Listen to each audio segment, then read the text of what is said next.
Welcome back to episode 64 of the Disorganized Wizard Club podcast. My name is Alex. I'm here as always with Adam. Hi. And Cam. Hello. And we're a group of Ottawa-based players that play just about anything and everything we can qualify for. We talk about decks, tournaments, stories, just about anything to help you and ourselves get better at Magic. Occasionally.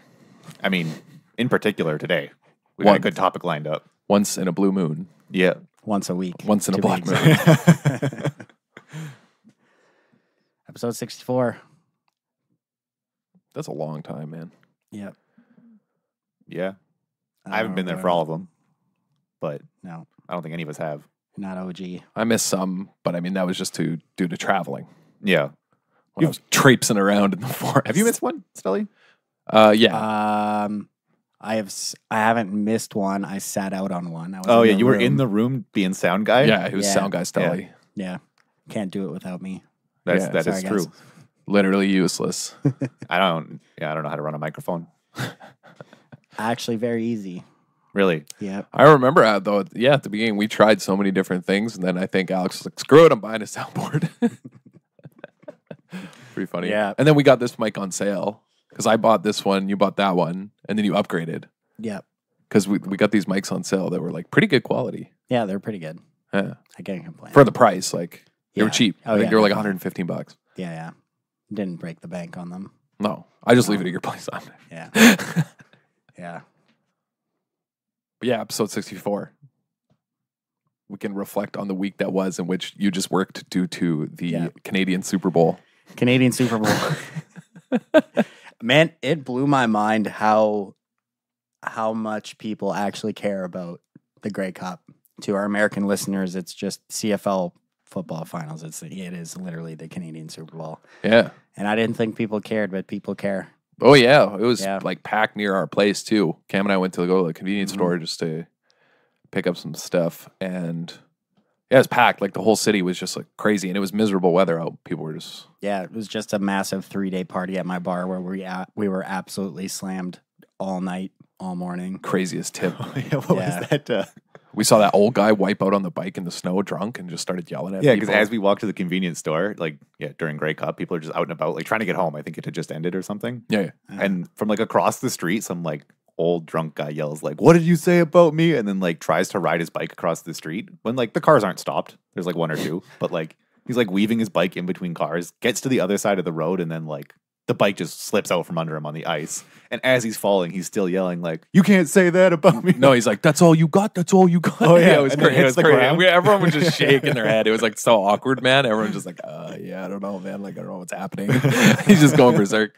Just a local sports event. People just going crazy. But yeah, so I worked nonstop. I put in like 67 hours last week, I think. Jeez. It was a long week. Yeah, I went to my girlfriend was bartending this weekend as well, and it was like packed in her bar too. It was just like so busy, and it was my Yeah. birthday on Friday, so we ended up going out there because she wanted me to come there because she had to work, and she's like, "Well, I want to at least see you." Mm-hmm. And I felt kind of bad because like she was like serving us all night on top of like it was just like so packed in there, but a lot of fun. Yeah. I knew we were a lock, by the way, to win the team trios. Oh, yeah, that also happened. Adam Defended our title. won Team Trios like Team he planned Trash to Can. win. AKA the 12 Horsemen. You tried about as hard as you could to not win while still winning. Oh, yeah. Oh, yeah, I tried. Let me tell you, did I try. I woke up without my alarm Wow, bravo. 4 minutes before the event started. Yeah, so it is In bed, and then I'm like, look at the clock, and I'm just like, uh-oh. So I messaged my teammates, like, by time, I'm on my way. And I get there 15 minutes late, but they bought about 8 or 9 minutes of time because Ron is such a stickler. He kept asking the judge obnoxious rule questions like, can we 2v3? Like, can you actually show me the rules in the IPG? Like, it was just being really annoying to try and like buy time.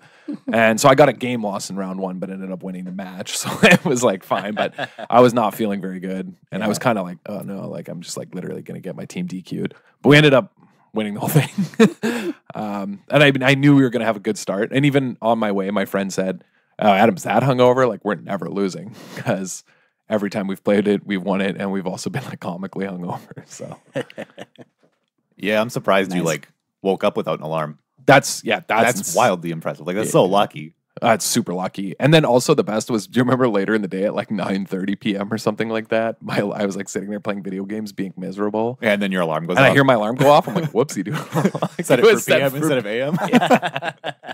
Whoops. So like the other part is, we were out like Friday night for Adam's birthday, and we like, there was a kerfuffle with a jukebox where like we put money in and it ate the money, and Adam wanted to play a song and he couldn't. So we go back home and just like Adam starts blaring music. I have like a record player and a stereo in the dining room, and it's like pretty loud, which is like an actual stereo system. Like it's a thin wall apart from Pete's room, and Pete was asleep, and we get back and just start like blaring music and screaming. Oh yeah, and I'm like chugging a beer. Like it was like not a good look. Okay. Anyway, so like Pete definitely woke up, didn't come talk to us or anything because he's probably mad, but halfway through the like yelling, I'm like, wait, Adam, you need a deck. Like we were supposed to put a deck together for you. So we like stumble upstairs and like start trying to go through cards to be like, all right, well, what do you need? And I had a 4-color energy deck together, kind of, but I didn't have enough Scarab Gods or Vraska's Contempt or something. Like I was missing some cards. So instead there was like 2 hostage takers, only 1 Scarab God, 1 Bolus. One Bolus main. Like Wait, don't you own Scarab Gods, Adam? No. What? I got rid of them. Oh. Like the smart guy you are. Yeah. But it was just kind of like the expensive cards, like the cards that really are the reason why you're playing this deck, were like missing, and I had just like shoved other things in. But because it was Black Friday sale at Wizards Tower, which was a sweet deal. I think I spent like $300. Remember on Friday night before we went out, I spent like $300. Yeah, it was Black Friday at the Wizard, well, everywhere, but the Wizards Tower had a sale, which is a good place for singles if you need any. They do shipping both in Canada and to the United States. Yeah, it was sweet. 20% off. Plus you get 3% back in store credit on your account when you order through online. Like it was nuts. It's such a good deal. So we drunkenly order like the 2 Scarab Gods and like a Vraska's Contempt that like are needed. And because I ordered it, I like messaged on Facebook a bunch of the tower staff being like, Adam has permission to like pick up these cards in the morning because like he's gonna need them. And they're like, okay, cool. And then Adam gets there like late and hungover and like didn't even remember us ordering the cards. Correct. So like didn't pick them up, didn't put them in, just played with this like slightly suboptimal deck, but just like drew Bolus when he needed it and like crumpled people with it. Like oh yeah, round 1 I like holding my 7th land after top decking like a god like multiple turns in a row, and just like I couldn't believe how good my top decks were. Holding my 7th land and I like draw for a turn. I'm like, oh, Bolus, sweet. Like 7th land Bolus. You. My opponent's like 4. I'm like minus. Yeah, it was nuts. Like it was pretty funny. And then I get home and Cam's like, "Do you grab those cards?" I'm like, "What cards?" Because my phone had also died. Not only did I not set my alarm, I didn't even bother bringing my phone when I ran out in the morning. I like had to turn on my laptop to message my team telling them I was coming, actually, because my phone was also dead. So I didn't see Cam's messages, who also messaged me on Facebook being like, "Pick up these cards." All I did was leave my room, and there's just a deck box outside of my door, like on the floor. And I'm like, "Thank you, Cam." Like, grab it and just I'm like, "Thank God he remembered and like put this deck together." Because I don't remember anything. Like ran out the door. Like got paired. I remember I got paired against a listener who like ABJ. He's playing mono red, and I just like he just stomped me because I was like I know he's been playing mono red a lot, but in my head I was like, oh, team event. He's probably just playing the best deck. He's probably on Rug, right? Like. And so I keep handing this Bolus, but it's like an otherwise great hand. Like it's actually like an insane hand in the mirror. Like if I'm playing against Teamer, it's so good. And then he just goes like, "Turn 1, Soulscar Mage, go!" And I'm on the draw. I'm like, "Whoops!" Just like say it out loud. I'm like, "Uh oh!" And he just like rolled me. That was like I just got stomped. So mono red, not a good look for the 4-color energy deck featuring Bolus. Not great. Yeah, not a good look. And also just like Glint Sleeve Siphoner. Yeah, also not. Versus instead of Cub, like also not a good look. So that matchup didn't feel good. But the Rug matchup felt good. Like it's not built to be red. Right. Like I had uncontested, and one round I had uncontested Glint Sleeve Siphoners in the mirror, or I was playing against Rug, sorry, but like, you know, the pseudo mirror. Yeah. And yeah, it just wasn't close. Like I think I drew like 5 or 6 cards off Glint Sleeves, and there's just nothing they can do at that point. So it was cool, like for the mirror, but man, is it like rough mono red matchup? And I was sideboarding. I'm like, God, what do I even do? And like in the mirror, I think I brought in 1 card from the sideboard because the deck's so well designed to beat it, right? And there was like 6 sideboard cards for mono red, and I'm like, right on, thanks, Cam. You know, like we need this in this matchup. And I just got rolled anyway, so like I think the sideboard needs like that matchup is so bad that I think you probably need a lot. Like you need to radically change your deck to be able to beat mono red. Like Yeah, like if you're worried about the mono red matchup, I don't think you're should going to be. play a less greedy deck. I think you can play the deck, but you need to change the deck. Like you need to have a transformational sideboard. Oh, yeah. Like I don't think that the deck has problems with other decks in the meta.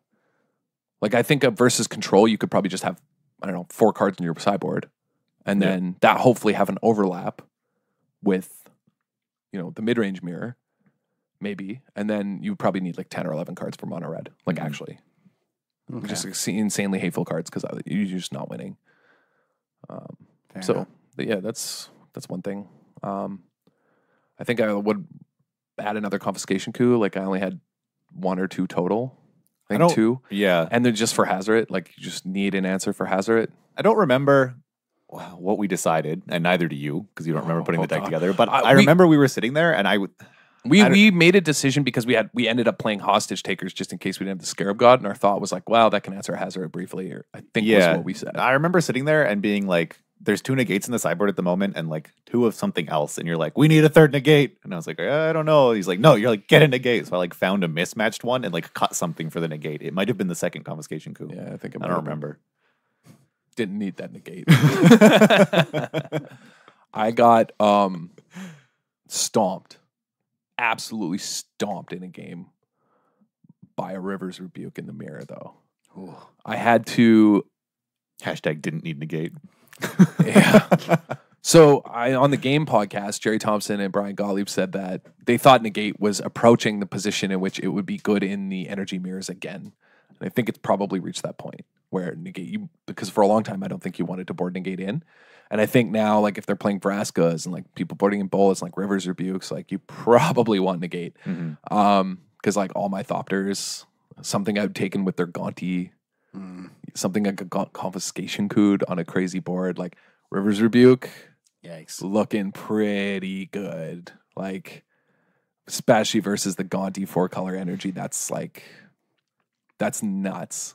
Because you just drew a card instead. Yeah. Right? Like that's absurd versus Gaunty. Yeah, that's pretty good. So that's a bit of an issue. That card was very, very, very good. I didn't think it would be as good as it was, and I lost the game on the spot, basically. Like from a position in which I probably could not have lost to a single other card, actually. Like I don't think a single other card, because I had like a Planeswalker and like that was theirs in play.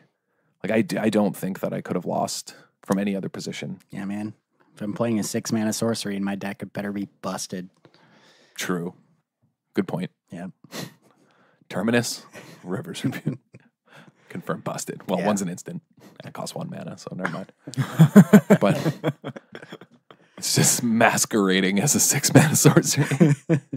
But yeah, so that card was like very, very insane, especially because people are playing Confiscation Coup and Walkers. Like it's just, man, that card like, oh.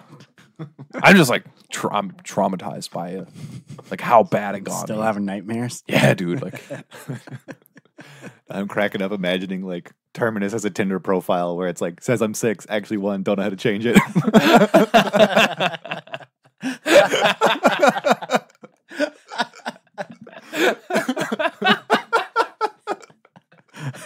That's pretty good. Good one. Well done. Thanks. Once in a while. Yeah. Every so often you have a gem. 99% of the time, though. 99% of the time, Terminus is in his opening hand. But yeah, like. So, what did your teammates play? So our noted knapsack, my friend Ryan, played Storm again. He is currently undefeated in team events on our team. But he's the knapsack. He carries the backpack. We get in it and he carries us. Oh. Yeah. You see, I picture it as you carry I him guess on your back. Oh, yeah. Calling, Or I guess like we're the knapsack and he wears the knapsack, I guess. In any case. Yeah. He's Dora the Explorer, their map and compass. Yeah, there you go. Figured it out. I'm pretty sure he is X2, I want to say. X2 in games, in team events with Storm. Like, he just like some of the hands he would keep, I'd be like, there's no way. Like I just stopped commenting on it. I was just like, I don't know what's happening. Like I don't understand this deck clearly. And I would think like, no, it's fine. I've played it a few times. Like I get it. I've played against it lots. And there were hands he would keep, and I was like, there's no way that's a keep. Like there's no way. And he would just snap keep it and then kill them on like turn 2. like, what? Like what just happened? Not actually like usually turn 3, but yeah, like so many turn 3 kill. And he just knows the deck in and out. He knows exactly what to sideboard. He knows how to play around the cards that matter. Like he knows how to play 2 top decks. Like watching him play, which is a kind of topic we'll get to later. Like watching him play, he would set up his plays to which he would play around him manamorphosing into one of 12 cards in his deck that would allow him to keep going. Like he just knew it without even having to tank. Like it wasn't like he was just autopiloting, but he just knows the deck's so in and out that he's so fast with it. Like, and I would just know his opponents were dead because I was like, I would look at his hand and be thinking to myself, okay, there's no way he can just kill him this turn, right? He has nothing in play, just 3 lands in play. Like there's no way. And then he would just like grab his D20 for a storm counter and like put it to 1 when he casts his first spell. I'm like, what? Like he's actually going for this? And then I would look back, play my turn or whatever, with my opponent, and then he would just be like packing up his deck box. Like it happened all the time. I tried to pay a little more attention, but I was like watching. I was exhausted and also trying to play my games. And yeah, it's just a solid storm player. It's just like carries us in every event. It's nice. I didn't do as well this event. Last event, I won most of my matches as well playing standard. And Ron had a tough time in Legacy because he was like new to playing Delver strategies because like Miracles had just been banned. But he played Rug Delver this time, which your response was like, ew, right? But the version he played, which also Ryan, our Storm player, put together, it's basically his deck, was just like really well tuned. It felt like it had True Name Nemesis, which was so good in a lot of matchups, but it also just had a lot of kind of play to it. Like he got a lot of people playing with the Life from the Loam package and just mana denying in the mid-range mirrors. Like he just kept, taking out their lands. So it was really good. Like he would just kind of morph away from relying solely on Nimble Mongoose Delver in a lot of ways. Okay. And they would have sideboard cards just to answer that, but then just get Life from the Loam Wasteland locked out of the game and stifled out of the game. Yeah. So yeah, it was cool to see like they had a really good strategy. Like I didn't have any input on the Legacy thing because like I didn't know what they were even going to play. I just assumed Ron would be fine. And yeah, they just had a really solid strategy like against Storm. Like my Legacy teammate had a very cool play where he knew that his opponent probably needed a black source to be able to duress him because his opponent was playing Storm and he had a Stifle in hand as protection. And so I think this was an interesting play. Like I think a lot of people would have done the wrong thing. Like he wanted to prevent him from, he topped on a Brainstorm or a Ponder, I can't remember, and he wanted him to shuffle. And so it was his turn main phase, and he already had a Wasteland in play, and he had another one in hand. And he Wastelands the Misty Rainforest, right? And so his opponent has to get Underground Sea if he now wants a black source, because Misty Rainforest can't fetch a basic swamp. And his opponent thinks, okay, for sure, this is just getting stifled, right? Because he does have the Stifle in hand. And I think he got Gitaxian Probe, and the guy knew. But he let it go and then just played the next Wasteland and got his Underground Sea, forcing him to like both shuffle and now have to reshuffle again for another black source, right? So it was this really interesting, like kind of mana denial plan that ended up winning him the game. Like it was just like a cool thing about Legacy, like the way these like minor sequencing plays happen. And then he still had the Stifle as insurance, but also able to deny his opponent's mana. Like normally Wasteland isn't good against Storm, which is the reason why this is an interesting play, because Storm plays a bunch of basics. They play islands and swamps because they're a 2-color deck and they can't really afford to get Wastelanded early and they don't want to. And so he knew that he needed to get the most out of Wastelands, and if that meant 2-for-1ing himself on Wastelands, it was still worth it. And so he did, and he set up a plan which he could 2-for-1 his opponent just to get their land, because Wasteland was kind of a dead card. So it was just like an interesting play in which, like, watching him, he tried to still get value out of an otherwise mediocre card and fought for it, and like kind of used the Stifle in his hand that his opponent knew about as a bait, right? Like, and just kind of ended up playing the second wasteland and getting it, and then still having stifle. And his storm opponent's like, oh god, now I don't have a black source for this duress to get the stifle out of my opponent's hand, so that he can't stifle my storm trigger. So it was like a really interesting kind of decision tree. Yeah, it was cool. So they did very well. I don't think they lost a match. I lost one or two. I don't know. I didn't have the best. Like, I got paired against mono red and got smushed, right? Yeah. But yeah, it was a fun event. Kind of stoked we won. Cam, did you play at all? No, I've been kind of taking some time off Magic. I think I mentioned this last time, but like I kind of got bored of this limited format, and like Adam had my standard deck, and I've been trying to go to some standard events, but they haven't been firing, and I've also been kind of busy with school, so I've just been not going as much. Yeah. Yeah, you've been just grinding haven't school. Had time Yeah. either. Well, I've been like doing a lot of schoolwork, or got back into StarCraft, free to play, baby. Yeah, being free to play, sweet. I already owned it. Like I had bought it me before too. it went free to play, but I'm gonna start playing against you probably a bit all right, let's do it. and get stomped so I get good. Okay, here's what I'll do. So there's this guy like has been working for like years on this optimal hotkey setup, which uses like the other side of the keyboard. Anyway, it's like better but super foreign. And apparently you drop like pretty much to like Bronze League. Like you are so bad with it when you switch because your muscle memory is all wrong. So I'll switch and play against you to like learn this. I should just start with that to begin. Yes, you should. But yeah, I'm playing a lot less too, but I think it's mostly just because, yeah, like you said, standard hasn't really been firing. People really dislike the standard format. Like even some staff at an event I went to was like, oh, you just have to play Rug or like play Energy. And I'm kind of like, yeah, we did say that, but at the same time, like you can still play God Pharaoh's Gift. You can still play Mono Red. Like I got smushed by Mono Red. Smushed. That deck's still very good. Yeah. I was talking to somebody asked me at an event. They were like, well, like is standards unhealthy? And I was like, I don't know that it's unhealthy. It's not diverse, but that doesn't mean it's not healthy. Like modern is diverse, right? Like modern's always been diverse, but there are times where it's extremely unhealthy. Like right now, like maybe it's all right, but like the best decks over the last like 6 months have been like Storm, Valakut, and then like a really inbred humans deck to beat Storm. Like that's diverse, but I'm not entirely convinced it's healthy, right? Like, Yeah. so don't I even think know. standard's healthy. Like, I think it's like the games are interactive and you get to play Magic, but it's definitely not diverse because the power level isn't balanced. Yeah. But it depends how you define healthy. Like, I still think the standard games are fun, but like, I'm definitely in the minority in this instance that I still think standard is enjoyable. Like, yeah, I'd probably enjoy standard if I was to play it.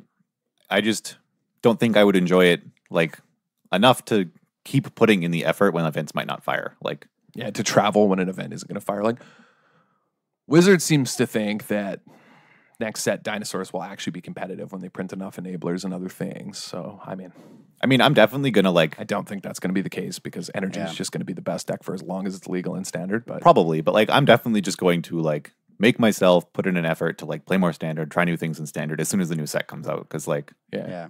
I'm gonna Well, like start we're- with pre-release and like get right back into it. Like we're at the point now where there's no really reason to put in the time to innovate standard because it's very obvious. Yeah, that where too. And it's there's just only like the a month best. left. yeah, this finally like shit. This is a long standard Yeah. season, but We're just in a lull right now. And when like it comes to I'm fine taking time off. I was like grinding Magic pretty consistently for like months.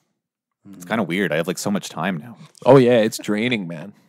It's really draining. Like just traveling even to like a 4 or 5 round event, and then traveling back. It's like that's 8 hours of your day. Yeah, almost because I'd sometimes. like go to campus or like work on campus and then be like, okay, it's 5. Like finish up my day, like bust the tower, play Magic. and then that's it. That's your day. Right, and then come home and whatever, fall asleep. I mean, that's not true. I'd watch YouTube videos until like 2 a.m, but now I'll be like on campus and it's like 5, and I'm like, oh, I guess I'm not going, and I just have like so much time to keep doing whatever, which is kind of why I've been like grinding school so much because I just feel like I have time to work on stuff. Smart. Probably smarter to focus on your doctoral studies, unlike yours truly, who took like a year and a half off to qualify for the Pro Tour and play on the Pro Tour. You might end up doing that like at some point in like year 2 or 3. You're like, yeah, I'm fine. I have time. Like, Yeah. I'm ahead. You know what I mean? Yeah, I mean, I'm definitely like, so there's a project I should have been working on, but I got distracted by something else I found interesting, and I've been working on that instead. Yeah. But- Like that happens. That's Yeah. kind of part of a PhD. Like if you're doing things well and right, like you'll kind of get ahead and have some downtime to be able to like do other stuff while you're doing research? Because Well, this was like, trust me. so I heard about a conjecture and I was like, or someone was talking about something and I was like, oh, that's like, that seems interesting. I'm going to like, I'll try and prove it. Didn't really go well. So when I Googled it, I'm like, okay, like, what is the actual solution? Turns out it's like an open problem. It's been open for like a couple hundred years. Still no one solved it. And I was like, I got time. I'll work on it. That's funny. All the math magicians before you can solve it, but you're gonna solve it. Yeah, well, I mean, that's literally anybody who's ever solved anything has done that. So Easy why not? game. So like Challenge Literal accept. easiest puzzle of my life. So like, I showed Adam this because Adam like is very like more nocturnal than myself, but he like went out of his room to like get water or something at one point. It was like 7 in the morning. Yeah, it was like 7 a.m. It was like 7 what are you a.m. doing He's up? like, yeah, he's like, why are you awake? And I was like look at this. And I like went to my desktop and there's like 30 like paint file pictures of just like triangles of dots in like various colors of like I've been just coloring like I understand that you don't know what these dots mean. I kind of know what they mean, but I don't understand. I've just been here for hours, like relentlessly Just coloring in dots and triangles in paint. For like usually Cam will go like the latest like he'll be up is like 4:30. But it was like 7:30, 8 a.m. and I was like going downstairs to like grab food and I was like hungry. I was like, whoa. I was like, I know this looks insane. This looks like that guy in his cell who's just like scribbling on the walls. Yeah. But it was really bothering me. I mean, I didn't flinch. I was just like, oh yeah. I mean, I'm also like just awake like Yeah. at 7:30 like Right. But doing you had stuff. been like doing reasonable things. Like you were, on the internet playing video games. You weren't. But that's not reasonable. Reasonable things. It's more reasonable than just clicking dots for 5 hours. Like Yeah, that I was is- upset with myself the next afternoon when I woke up. I was like, oh, that's crazy. I kept being like, I'm gonna send off these applications after this game. Just like play another game. And then my cousin was like, rank up my Counter-Strike account. And I was like, okay. So I just like smurfing for like hours. Like what do you We have real productive nights. Sounds like it. noted Dr. Smurf. Out here getting flamed by 12-year-olds. Classic. But yeah. Okay. Back on topic. Back on topic. So part 3 of our Keep 7 series. Mm-hmm. The 7 deadly keeps. All these cards suck. Keep. Actually, I say that all the time. I'll be like, man, this hand sucks. Keep. Yeah, all the time. So yeah, we have a chat like that some Magic players are in called Sideboard Cards Main Board. And the picture that I made for this group chat is just like a hand of like 7 like Grafdigger's Cage, Blood Moon, like Rest in Peace, Tectonic Edge, just like 7 like nothing's castable. There's like one land, it's like a tech edge, just like bad to like good to bad sideboard cards, and then it's just captioned like keep. Yes, that's so good. Keep. I mean, I got all the hate. I'm gonna get someone. So yeah, today we're going to be talking about envy and how it relates to Magic. Yeah. So our topic for envy, which Adam kind of alluded to, was saying that when he was watching his teammate play Storm, is envy. We're going to talk about like how to watch and learn from other players' games. Right, and like how to watch productively. Yes, how to watch productively. How not just watch and been like, oh, that guy won. Oh, sick top deck. Yeah, right. Like, like how to watch other people play, how to watch streams of people playing, how to watch Pro Tour coverage, tournament coverage. The SCG Invitational is coming up this weekend. So while you're watching the Invitational, like what can you do to learn from how these people are playing? Step 1, own a device that can connect to the internet. Presumably, you have that. You are, yeah, Step 2, listening to open this podcast Twitch. somehow. Dude, when are we going to release this on vinyl so people without the internet can listen? Nah, dude, that's like too mainstream now. We're gonna dub it on cassette. Oh, sweet. DWC tapes. Check out my podcast. It's only available on cassette We can, and only available at these Portland area stores. dude, it's so hipster. But like, as a blow to the week prize, we can send people rewinders. That's pretty good. It's an analog game. Like, I don't know what people Be want. kind. Yeah. Yeah, so we're going to talk about the various sort of things. It seems like a kind of shallow topic at first, I think, like when we were talking about it, but there's actually a lot you can do. And like Alex pointed this out, like every game does this. Like, Yeah. Treat it like game tape. You played football, you probably watched game tape. It's essential You to played any sport at any high level. You probably rewatched games of your own or games of your opponents or whatever to learn. right. Yeah, you can take the exact same approach when playing Magic. I mean, do you really think the best players don't spend hours and hours like watching games, like whether it's their teammates or rewatching old like events? Like, I mean, these there's a people reason watch like games. all like you'll just see pros in Twitch chat all the time. Yeah. Like they watch coverage all the time. Like Ari Lax, that guy, like every time week 1 SCG of a new format is out, Ari's like glued to the TV. Like his next article for Star City will just be like a report of like everything he saw and like what he thought about the format and how things shaped up. Like that's how that guy learns what's going on in a format. Like he just watches coverage, right? Like if you read his articles, it's very apparent that he watches a lot of tape. A lot of tape.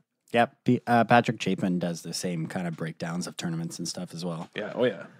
But yeah, like, I mean, one of the first steps to getting better, like beyond just playing tons of games, you have to watch players that are better than you to learn. Like, how else are you going to learn? It's you can take the same approach when doing pretty much anything. That's why I play in a mirror. Literal god Adam. No, I'm just kidding. Attack. Hey, you can't attack. It's my turn. Just standing there yelling into the mirror. Playing the mirror match. Are you testing the mirror match again, Adam? This guy's so lucky. Unreal how lucky my opponent is. It's actually insane. Like I joking about that though, but like how unreal, your opponent is, like how lucky. Like one of the major mistakes, I guess, is like Cam sort of brought this up to us as like an idea for this, which was, don't be distracted about how the games end. Yeah, this was like, oh, my opponent got lucky. Like, what a top, like, oh, sick top deck, right? Yeah, this was like our first point because, like, yeah, as you said, like it sounds maybe like it's a shallow topic, but then we realized that like a lot of people watch games wrong or like watch coverage wrong, and like even commentators will commentate the wrong parts of the game. Where like if someone gets insanely lucky and like hits a small percentage chance like outer to win the game, like that might. Like, that's probably not important to the overarching structure of the game. That probably isn't something that you should focus on. Like, you shouldn't look at that and then assume that the play, like, if that player put themselves in a losing position that only had a small chance of winning, but they still hit it, like they got lucky and won anyway, like, you shouldn't be like, oh, they won, I should try and play like them. Right, like, it's important to, like, if you're watching a tape of hockey, right, if you're watching a hockey game, you don't just go to the moment someone scored and go, oh, see, they scored. Yeah. They won. That's not how the game works. That's not how... Right. It's like, yeah, even a better comparison. Like, you have a football game where there was a last-second, like, Hail Mary pass to win the whole game. You think the team that lost is just focusing on that one play that cost them the game? You don't think they're looking back at maybe all the turnovers or all the messed up plays they did in the entire game leading up to that point to get themselves in the position to lose to that Hail Mary pass? Right, exactly. Yeah. Like, everything is kind of precedent and leading up to something. Like, Yeah, there's a reason. You can't focus on the last few turns of the game because you'll learn nothing. Yeah, because you're not learning anything. Like, how did the players get themselves into this position? How did the player set himself up to win with this top deck, and etc. Even on like a more subtle level, like a lot of plays in a game might not make sense if you don't know the context of the beginning of that game. They might, like a player might make a play because they're reacting to how their opponent has been playing. Their opponent's been bluffing something for a couple turns. If you didn't watch the whole game and pick up on that, whatever play they make to play around whatever has been bluffed, like, won't make sense. Correct. And that's a huge part. Like, if, Tom Ross is like famous for this, of like bluffing tricks he doesn't have over the course of like the entire game. Like he will continue to represent that, right? And so thereby force his opponent into making certain plays. So it's important to watch for those things and understand what's happening and why, right? And so I guess, as something, an enactable action that you can use when watching streams or watching other games is that look for these times when something doesn't make sense to you. Look for when you don't know why they made a play. Look for why you don't know why they made a block. Look for why you don't know why they used a removal spell on target A instead of target B. And when that doesn't make sense to you, then like go back through the game and try and figure out like what could have made them make that decision. And like, if you're fairly confident that you're watching two good players, you can assume that the play does make sense and that like you're just missing something, yeah, and then you can like try and figure it out. And once you do, it's usually like very enlightening. And Yeah. if you're lucky and watching SCG and Patrick Sullivan's commentating, he'll probably have explained it already. Right. Yes, So you can or understand on a the spot. crumple, or the crumpler. But or if you're unlucky and you're watching Wizards coverage, then you probably have no idea what's going Oh, on. I was complaining about that during the Pro Tour, remember? They'd be like, whoa, top deck corner sliding. It's like, no, he had it in hand the whole time. Like, God, stop doing this. It's so like misleading for people who are watching coverage for like competitive Magic. Like, it's like, I get maybe it's more entertaining, but I don't personally think so. But it's definitely for this topic, not a way to get better, right? It's like, I was talking about other games like this too. People like Counter-Strike Go or like League of Legends, like in team fights, like people are just like, oh, look at that. Like they got the kills and like, that's so great. But like in League, you know, sometimes like people will win team fights, but they don't get objectives off of it. So if you were just tuning in and be like, wow, they won the team fight, they're going to win this map. It's like, no, but they're out of position and they won that team fight out of position. So it doesn't matter. They're not going to be able to capitalize on it. And they've been losing like all other lanes, like as far as farm goes, right? Like, so for people who don't play, like whatever, it doesn't matter. But like you can be top deck, whatever, you have some sick top deck, but you've lost like everything else along the way that like you're not in a position that cards matter. So like everything in the game matters. And it's important to kind of see what led up to that. And people just make this mistake of caring about like, I got top decked out of the game. Okay, well, like, that's irrelevant. Like, did you play well until then? Or like, sometimes there are top decks that are insane too, though, right? That a player intelligently realized, okay, the only way I can win this game is by, in the next 4 turns, I have to draw Lightning Bolt. And so I'm going to attack and play in a way that I am going to chump attack, you know, over the course of the next 3 turns, but I can't win anyway, but it's going to put Bolt as a lethal top deck, right? And those are like, those are good plays. Like that's important to look for. And like, how do people position themselves to have a good top deck? So it's important to not just think about like, oh yeah, they top decked the Bolt and they won. It's like, well, did they think, right? Did they think that through? Like, yeah, I guess like, or did they actually just get lucky? Yeah. Because I said like, you know, if you see a play that doesn't make sense, like rewind and try and see what led up to it. But I guess watch the game as a whole. Like and again, like if you see, so as I stop stuttering, when I was watching the Pro Tour that Mono Red did very well, I remarked on the podcast that like there were a lot of turns where the Mono Red player would attack wildly differently than I would attack. They would seemingly throw away creatures to like push damage in a scenario where I thought you could wait and attack more conservatively, wait for your on-crop crasher to untap so that you could exert again, but they wouldn't. They would just attack anyway. And then eventually they'd, you know, draw an incendiary flow and win. Because they like had in mind what these plays were leading towards. And so those plays didn't make sense when I was watching the stream until I saw how the game ended. Now, of course, they could have not hit their incendiary flow and looked dumb and died. Mm-hmm.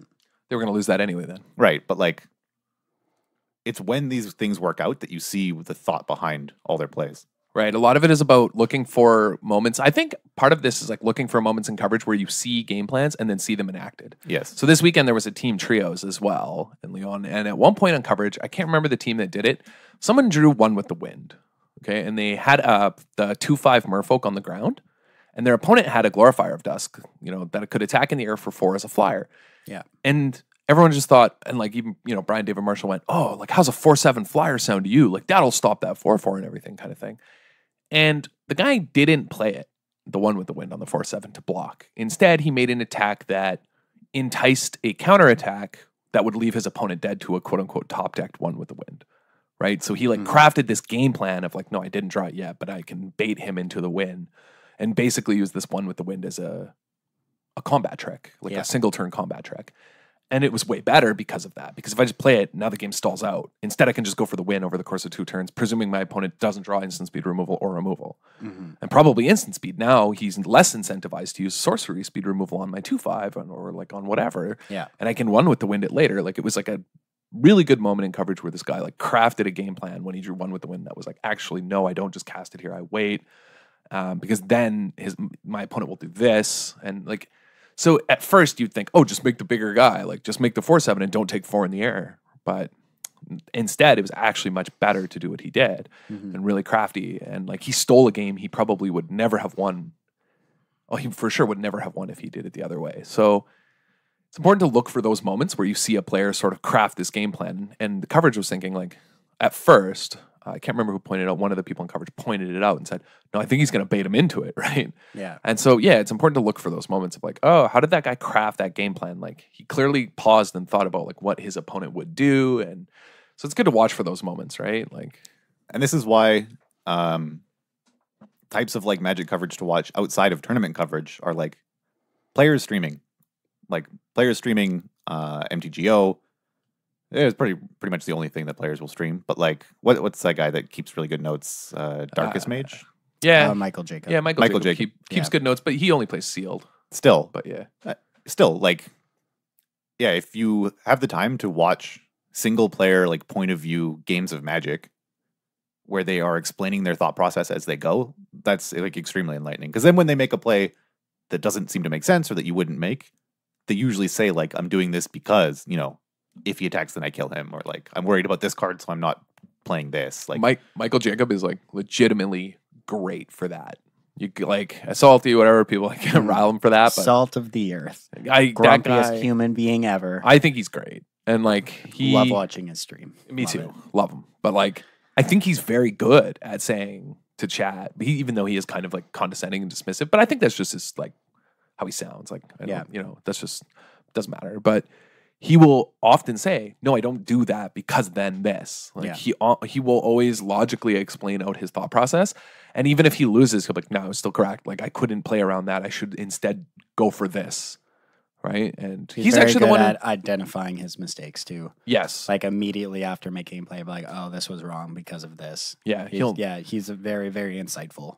he's a phenomenal player. He's one of the like better Magic players I think like around, like, period. Like, he just didn't have the same success as everyone. Like, I think that was a luck issue almost because he is technically extremely good. He's a very good streamer, and you can learn a lot from watching him. He plays around things. I wish he played more standard. I wish he played, more events. But yeah, he's very good at kind of identifying what he did wrong, what his opponents did wrong, what the correct line was. And when he loses, he'll say, "No, it's okay, I lost. That doesn't matter that he top decked that because we still played correctly." Like, he's very good at dissociating himself from the results. So he's a good streamer to watch. So it's also very important to note that, right? Like when you're watching coverage, like just because the guy won, it wasn't correct. That's why we joke about it on this podcast all the time, right? Yeah. We'd be like, #scoreboard, like it was won, or the person won, so it was clearly correct. Like we always say that. And we're joking about that, about this kind of like bad attitude people have when watching games or like dissecting games of assuming the result proves the play.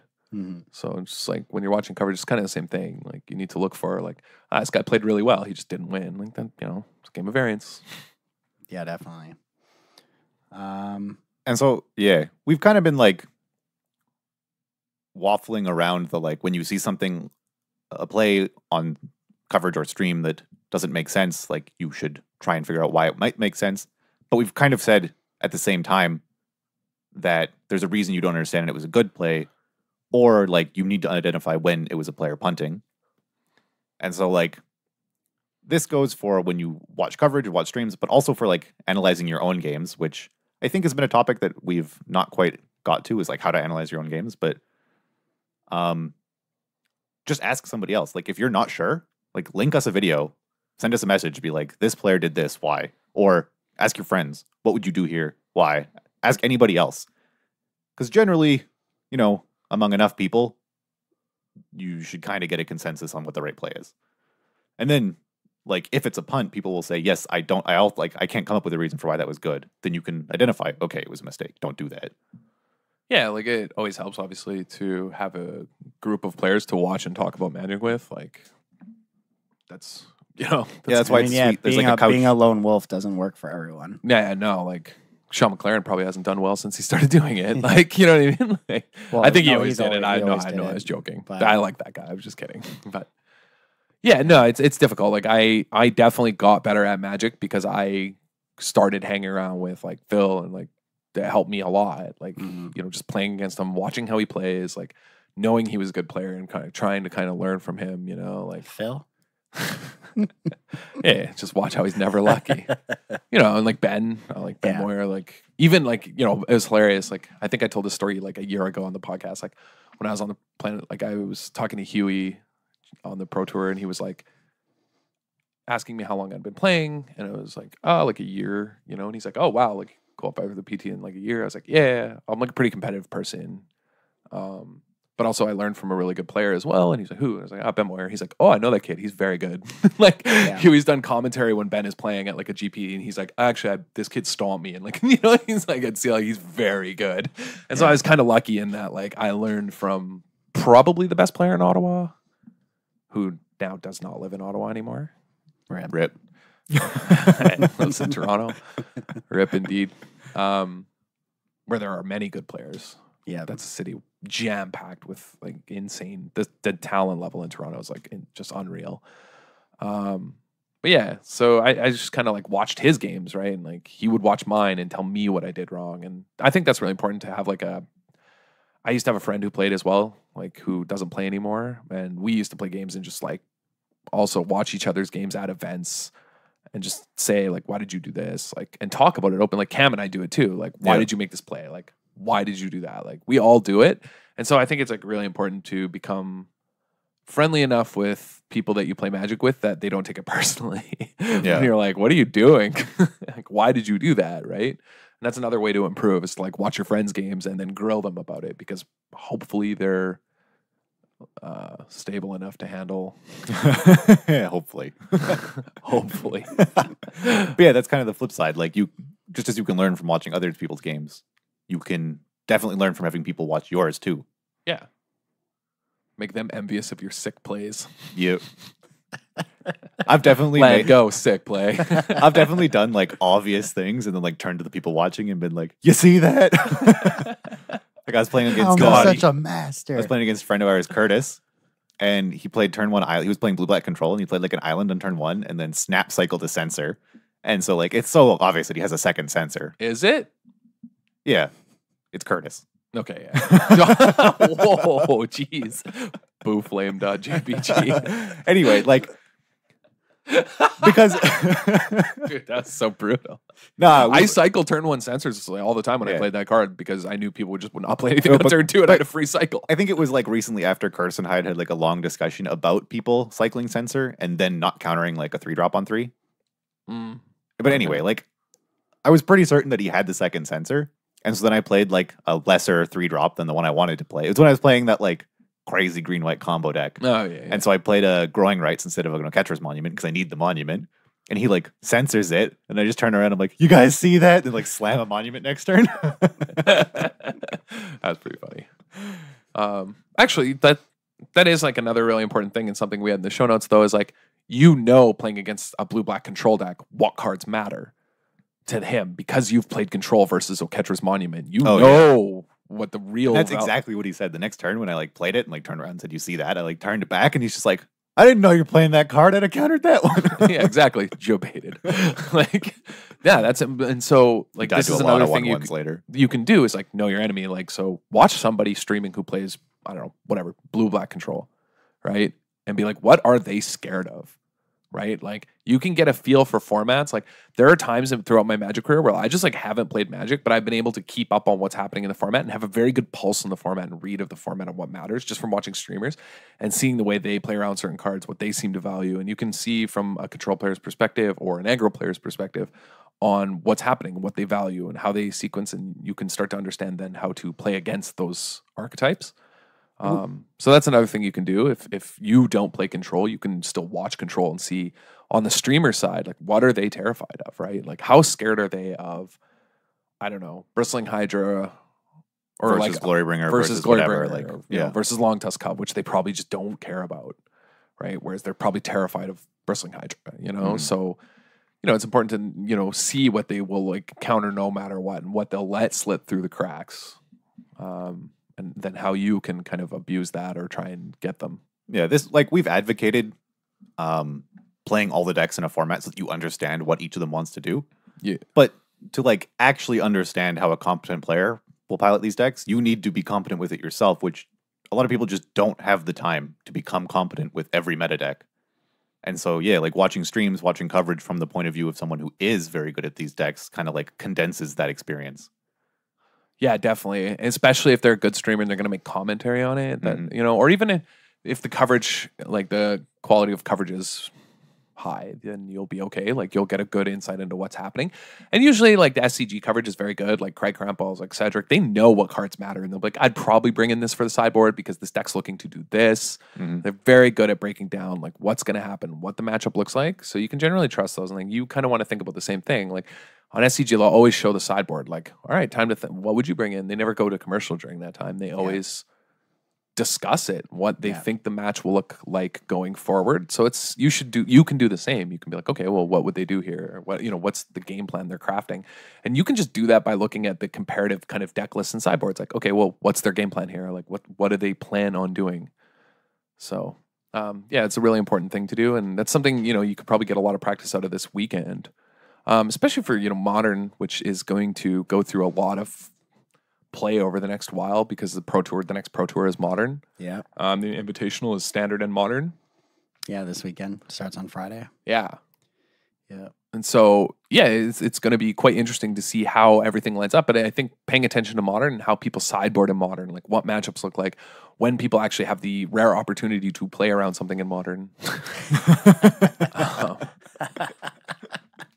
But it's a really impactful, powerful format in which like those small little decisions where you craft a game plan to play around one specific moment can win you the game very easily in Modern because it's such a punishing, it's so powerful that game, decisions matter so much because the games don't go dragging out in some mid-range slugfest because those decks just don't exist really in Modern. Every little resource management matters.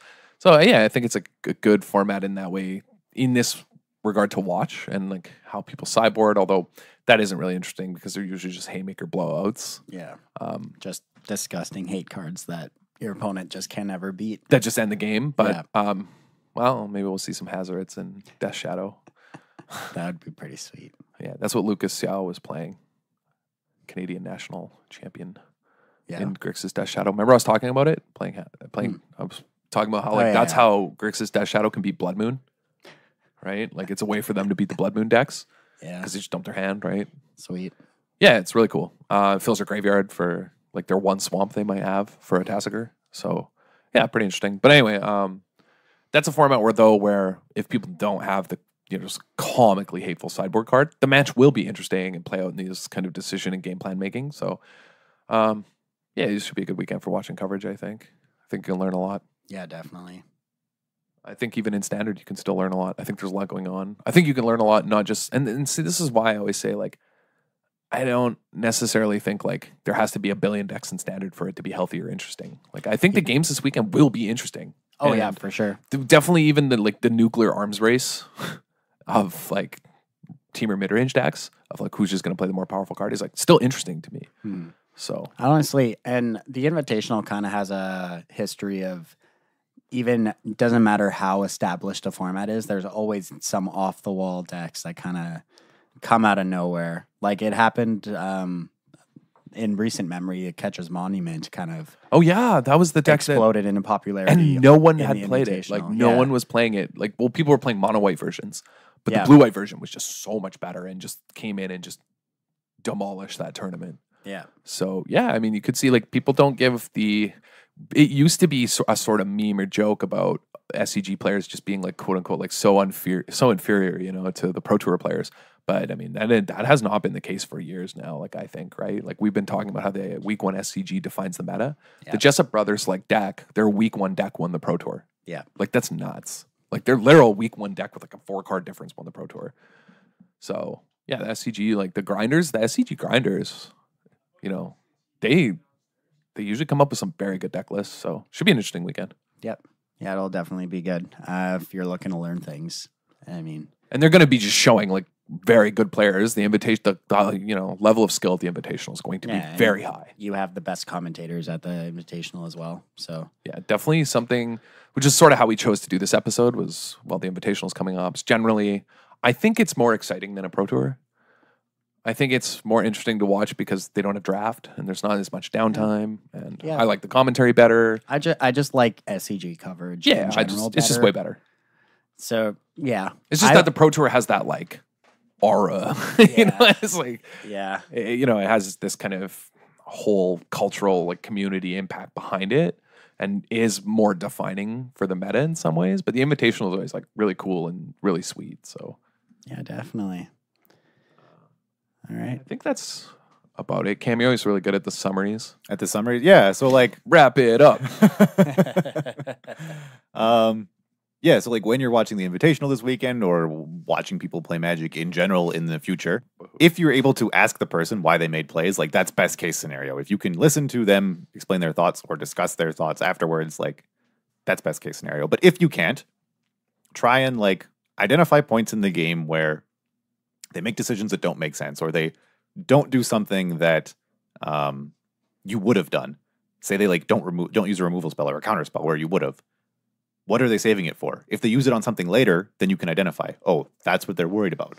Why were they worried about that? You can try and figure this out. So like identify places where you would decide differently and try and understand why that decision would have been different. Whether that's watching the rest of the game to figure it out, whether that's collaborating with other players and asking them what they would have done, sending us a message. That'd actually be sweet if people started sending us like, why did this player do this? I'd love to get those messages. Yeah, I mean, we can talk about it on air too, even. Like, Yeah. maybe like someday soon we should just save all those questions, or we should do a live Twitch Q&A, you know, or like we just answer questions, just sit around, have some brews, Yeah. do the IRL channel. That would be pretty cool. Yeah, it'd be fun. Yeah. Let us know if you're interested in that, actually, because like that'd be easy for us to just sit around and have some like drinks and do Q&A about like how we thought we got better at Magic, or like what we did, or even like our favorite, like, yeah, just a Q&A. It'd be fun. I'd do it on Twitch because the MTG Canada, like our sponsor, has like a Twitch thing we could use, or we could just make our own. Doesn't matter. But yeah, let us know if that's something you're interested in. But yeah, I guess like a good example, and I've mentioned this story previously on the podcast, but it kind of nicely summarizes all these points, is I remember one of the first times I met both of you was like shortly after I moved to Ottawa, and we were playing Standard at the comic book shop. And you two were playing each other like next to my match. And Stelly like was kind of tanking, and then you asked Adam how many cards in hand, which is, you know, a sort of a play. Lots of people do that. Right, all the but time. you made a play, or you did something in the game. You said how many cards in hand, and Adam immediately goes, "Why are you asking?" I just started chirping him, I think. Yeah, you just started chirping him, but you're like, "Why are you asking?" So like you questioned the play that to you didn't make sense. Pointing at Adam, and Stelly responded like, "Oh, I'm trying to think if you have whatever." Gave a reasoning, but then Adam also debated like, "No, you're just going to trick yourself into thinking that I have cards I don't, or I do have cards, or like I don't have cards I do, whatever. Like you're going to try and incorrectly justify something to yourself based on how many cards I have in hand. It doesn't matter. Like any one of them could be the card you're trying to play around, so you should play around it." Yeah, actually, this was something like we eventually came to a decision about like a while, like 2 years ago. I wish I could remember this. No, it was like we came to this decision like a couple years ago, driving back from a GP in your car, if I remember correctly. We were like, you should only ask it to buy time when you need your opponent to not be looking at you and to not be. I do it when they're tanking to try and interrupt them. Right, but yeah, I do that too. And like, it's only a tool to like, just, like buy yourself time to tank more without them realizing what you're thinking about. Right? Like, yeah. And then to conceal information, it's literally misdirection. Yeah. Like that's why we kind of realized like that's the only way to use it, because the rest of the information you should be gleaning on everything leading up to that point. Yeah. The cards in hand is like, But anyway, like, yeah, if it's not 0, you should be worried about them. But but like, yeah, so Adam started saying this, and then I kind of like chimed in, like, yes, I've asked that question and tricked myself into thinking that I could like, oh, they only have one card, it's probably fine, and then I immediately lose the next turn to that one card because I don't play around it. So anyway, this example was kind of like a player makes a play, someone questions it, that player justifies it, then you kind of have a discussion about a different reason, and then you also crowdsource from someone else that was nearby, and we kind of all came to a conclusion of like what the play should have been by watching this game. yeah. I think that's like our group. We've joked about this before, but like our group of friends in the city in which we play Magic have won the Player of the Year tournament here. That's worth like probably a couple $1,000s in prize. Yeah, we have won it every year for the past like 4 or 5 years. Every single year, one of our play group has won it. No one else has won it. And I think there's a reason for that, right? Like, there's obviously something going on. Like, we're we play together, we test together, but we're also like hypercritical. We watch each other's games. It's because we like chirp each other's decisions, like, and none all of the us take time. it personally. We're like ruthless to each other, like actually just ruthless about like that was terrible. yeah. I'll be like, Cam, that was horrendous, or I'll be like, dude, your draft deck is terrible. Oh yeah, it has been a couple times. And at like real events, I'm like, dude, your deck is awful. And he'll be like, yeah. We'll talk about why and what went wrong and like how to try and salvage that. Like, it's not personal. It's not a personal attack. Like, But yeah, like all these things. but that's because we're close enough yeah. to be able to say those things. But like all these things that we've been mentioning, we do like normally like we have a group chat that we're all in, and normally it's just a lot of discussing whatever, making plans to go out for drinks, whatever. But during a pro tour, there'll always be about half of us watching the pro tour at any given time, and there will be questions that don't make sense. It'll be like, why did this happen, or like, was that right? Just kind of without context.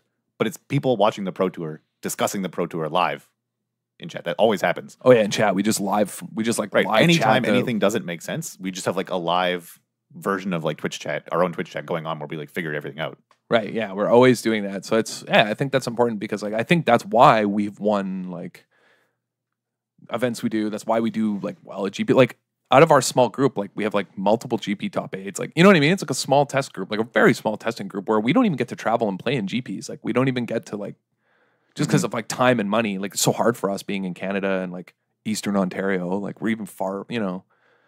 And we still do like we do fine. It's kind of like I think it's because we watch each other's games and try and like push yourself. So yeah, watching is like a huge way to get better and being envious of the better players around you. Yeah.